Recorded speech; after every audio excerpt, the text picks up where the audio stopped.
बाळूमामाच्या नावानं चांग भलं मित्रांनो. ठीक आहे, तर आपली स्टोरी मी तुम्हाला सांगत होतो, नागोबा आणि बाळूमामाचे संबंध काय आहेत.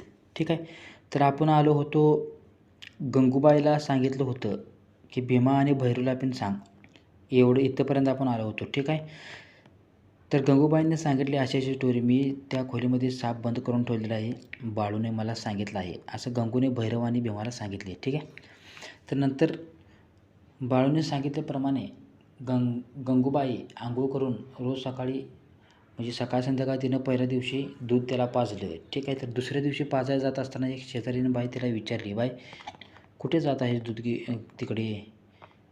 तर ते गंगूबाई काय सुद्धा बोलली नाही. ठीक आहे, तर नंतर मग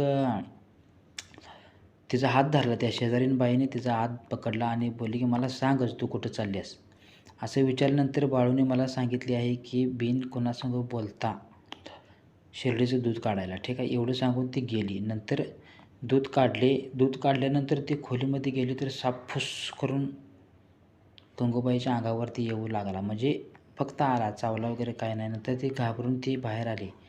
बाहेर आल्यानंतर भीमा आणि भैरू असं तसं लागला बोलाय, बाळूनं आणून ठेवलं आहे, त्याला काही समजत नाही, असं तसं. ठीक आहे, तर इथून पुढची स्टोरी मी तुम्हाला पुढच्या व्हिडिओमध्ये सांगत आहे.